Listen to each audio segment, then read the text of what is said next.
Hey guys, I'm gonna read some more of our chapter book, The One and Only Ivan.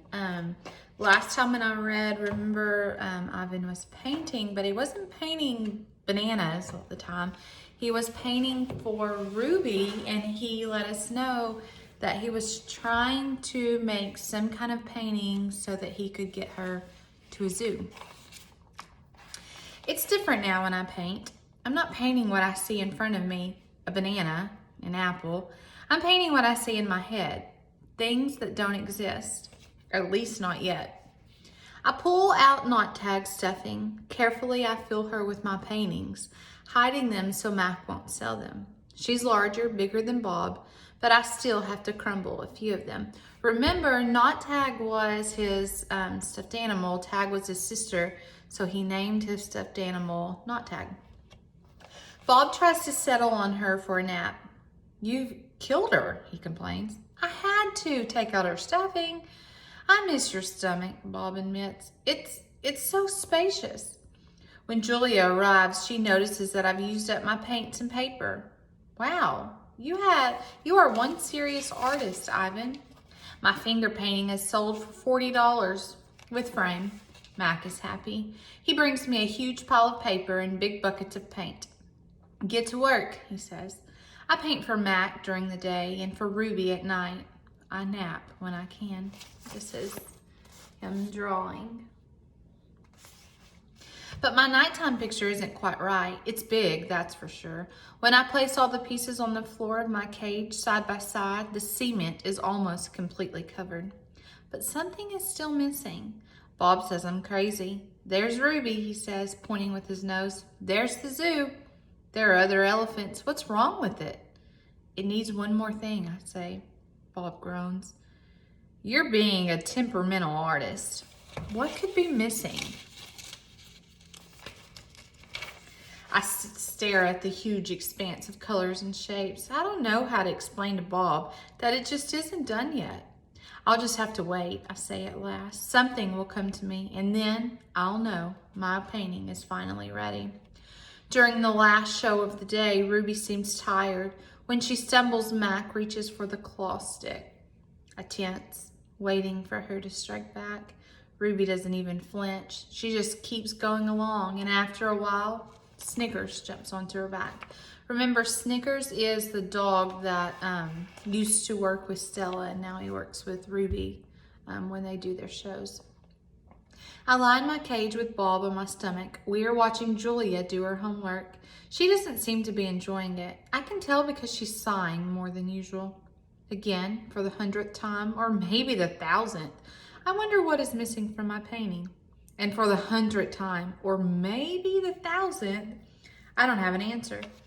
Dad, Julia says as George passes by with the mop, can I ask you a question?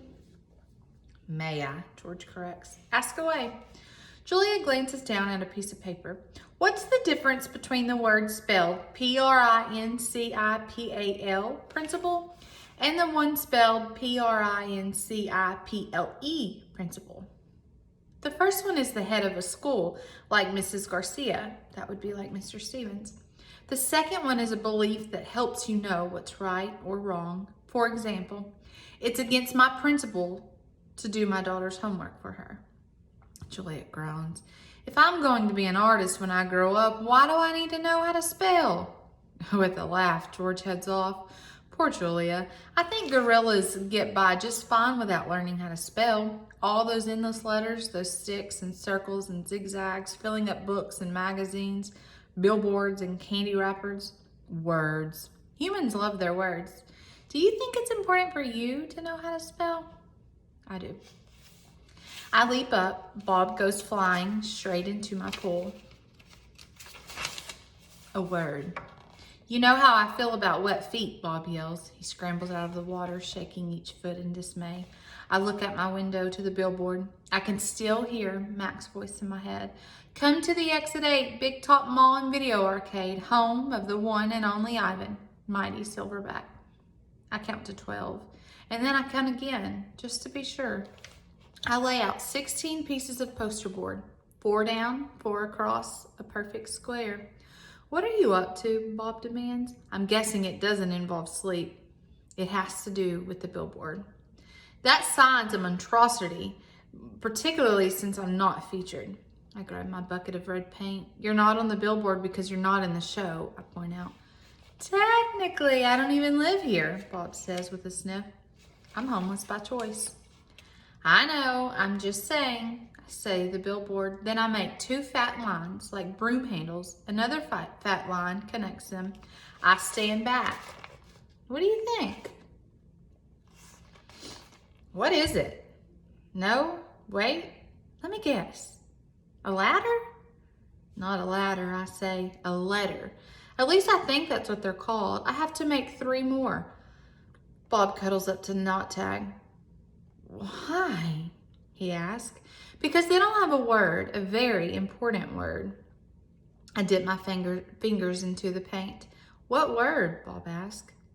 Home. Bob closes his eyes. That's not so important, he says quietly. All day long, I knuckle walk circles around my cage.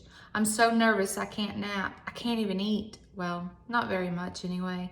I'm ready to show Julia what I've made. It has to be Julia. She's an artist. Surely she'll truly look at my painting. She won't notice the smudges and tears. She won't care if the pieces don't quite fit together. She'll see past all of that. Surely Julia will see what I've imagined. I watch Ruby trudge sullenly through the 4 o'clock show, and I wonder, what will happen if I fail? What if I can't make Julia understand? But of course I know the answer. Nothing. Nothing will happen.